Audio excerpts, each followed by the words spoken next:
District legal services authority new Delhi के द्वारा Patiala house court में लोक अदालत का आयोजन किया गया। इन लोक अदालतों में 14,000 चालान और 2500 के आसपास दूसरे केस लगे हुए हैं। New Delhi district legal service authority की सचिव हेलीफर कौर ने बताया कि दिल्ली में लोक अदालतें लग रही हैं, जिसमें ट्रांसजेंडर और दूसरी सोसाइटी के लोगों को बिठाया गया है। इसका अहम मकसद अदालतों के केसों को कम किया जाना है। आज जो लोक अदालत लगी है, इसका आखिर मकसद क्या है? जी, मेरा नाम हेलीफर कौर है। मैं न्यू दिल्ली डीएलएस से यानी कि नई दिल्ली जिला विधिक सेवाएं प्राधिकरण की सचिव हूँ। आज जो लोक अदालत लगी है, ये 2023 की पहली लोक अदालत है, नेशनल लोक अदालत, जो कि इंडिया के हर डिस्ट्रिक्ट में लगी है। तो नई दिल्ली में भी पटियाला हाउस कोर्ट में भी ये लोक अदालत लगी है।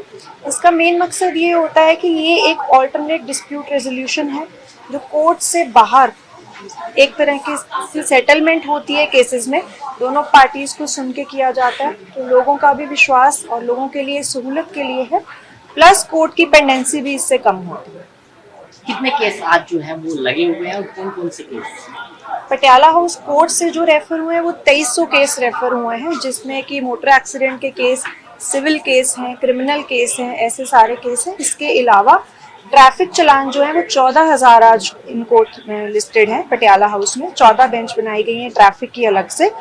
और इसके अलावा जो और भी जो केस है वो है प्री लिटिगेशन केस, जिनका ये होता है कि केस अभी नहीं बना हो, लेकिन अगर डिस्प्यूट है आपस में कुछ लोगों का ऐसा सिविल जिसमें समझौता किया जा सकता है, जैसे कि बैंक लोन हो गए, ऐसे भी उनको भी मौका दिया गया है कि वो भी आके यहाँ पे अपनी सेटलमेंट कर सकें। तो लोग कैसे अप्लाई करते हैं? क्या कोर्ट डिसाइड करता है या लोग अप्लाई करते हैं? जो कोर्ट में केस पेंडिंग है वो तो कोर्ट खुद भी रेफर कर सकती है लोक अदालत में, अगर उनको लगे कि पार्टीज में समझौता हो सकता है, और कानून में ऐसा कोई बार नहीं है समझौते के ऊपर।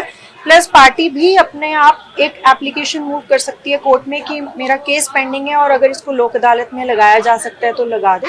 तो जब लोक अदालत वाले दिन अगर समझौता हो जाता है तो वो केस डिस्पोज ऑफ हो सकता है। डीएलएस से और क्या किस तरीके के कार्य करते हैं? डीएलएस से लोक अदालत लगवाने के अलावा बहुत सारे ऐसे कर्तव्य हैं डीएलएस के, जैसे कि मुफ्त कानूनी सेवा, जो कि फ्री लीगल एड हम कहते हैं, वो हमारा सबसे मेन इम्पॉर्टेंट कर्तव्य है। जो एक लीगल सर्विसेज अथॉरिटी एक्ट जिसके अंडर ये बनाई गई है अथॉरिटी, उसमें ही सेक्शन 12 में लिखा गया है कि कौन कौन लोग फ्री लीगल एड के लिए एंटाइटल्ड हैं। दिल्ली में कुछ और ऐड किए गए हैं 2020 में, तो उनमें से कुछ जो है मैं आपको बताती हूँ। जैसे वुमेन है, चिल्ड्रन है, या एसिड अटैक विक्टिम है, HIV पॉजिटिव लोग हैं, या इंडस्ट्रियल वर्कमैन है, ऐसे लोगों को फ्री लीगल एड दी जाती है। इनकम क्राइटेरिया वाले भी कुछ लोग हैं, जैसे कि सीनियर सिटीजन है, ट्रांसजेंडर है, उनकी 4 लाख तक की अगर एनुअल इनकम है, या जनरल पब्लिक जिनकी 3 लाख तक की एनुअल इनकम है, उनको फ्री लीगल एड दिया जाता है। ये बोर्ड जो है ये भी दिल्ली राज्य विधिक सेवाएं प्राधिकरण का DSLSA का बोर्ड है। इसके ऊपर वो सारी कैटेगरी लिखी गई है जो फ्री लीगल एड के लिए एंटाइटल्ड है। लीगल एड के अलावा भी बहुत सारे कर्तव्य होते हैं, जैसे कि कॉम्पनसेशन।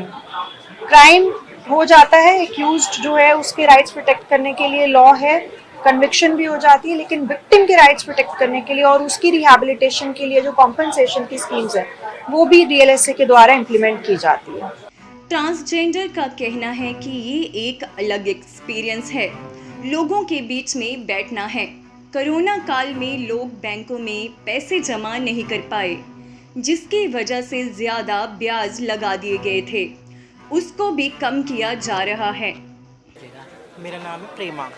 प्रेमा जी, आज आपने केस सुने यहाँ पर हाँ जी। लोक अदालत में, कैसा एक्सपीरियंस आपका रहा? नहीं, मुझे क्या कहते हैं, बहुत अच्छा लगा वकील सर के पास में बैठ के, और जो छोटी छोटी बातों पे जो उनका जो सहयोग रहा। जैसे भारी पर्सन के लोग आते हैं, कहते हैं कि नहीं, हमने क्या कहते हैं अपनी पूरी पेमेंट दी है हमने, और क्या कहते हैं हमें क्या कहते हैं जो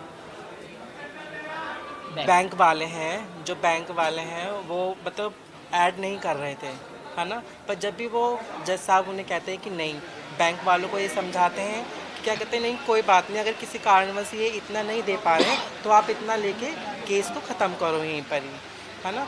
और जो क्या कहते हैं जो हम जैसे जो आम लोग हैं, आम जनता है, जो बैंक को जो वो पैसे दे देते हैं, बिगर प्रूफ के पैसे दे देते हैं, और फिर यहाँ पर लोकसभा में आके कहते हैं कि हमने पैसे दे दिए हैं, है ना। देने के बाद भी फिर वो क्या कहते हैं, बैंक वाले होते हैं, इतना उनको कोऑपरेट करते हैं, समझते हैं। जो पहले कुछ टाइम पहले बीच में जो कोरोना की वजह से आम जनता को परेशानी हुई है, इस चीज़ को भी वो समझ रहे हैं, जो हमारे वकील सर जो हमारे पास में बैठे हुए हैं। और मुझे क्या कहते हैं, ये सब छोटे छोटे पॉइंट वाली बातों को देख के भी अच्छा लग रहा है। और नॉर्मल ज़िंदगी में भी ये सब लाइफें चलती हैं, हर किसी के साथ होता है, ज़रूरी नहीं है मेरे साथ में भी, कल को और किसी के साथ भी होता है। तो जब वो छोटी छोटी बातों पे इतनी गौर से, ध्यान से बातें सुन रहे हैं और अपना फैसला बता रहे हैं, वो बहुत सही कर रहे हैं। पहले अपना नाम बता दीजिए। संदीप यादव। संदीप जी, कितना फ़ायदा होता है लोक अदालत लगने का? जो केस होते हैं वो सेटलमेंट हो जाते हैं। 90%। किस तरीके से 90% आप कहते हैं? जो कि फ़ाइन है, फ़ाइन से यानी कि 90% लेस हो ही जाता है। जैसे कि हमारा 1000 रुपीज़ का फ़ाइन है, इन केस वो नील भी हो जाता है, 100 भी आ जाता है, 50 भी आ जाता है, 25 भी आ जाता है, वो जज के ऊपर डिपेंड करता है। तो फ़ायदा होता है कहीं ना कहीं लोक अदालत बिल्कुल सर, फ़ायदा होता है तो तभी आते हैं सर, नहीं हो तो आएंगे ही नहीं ना।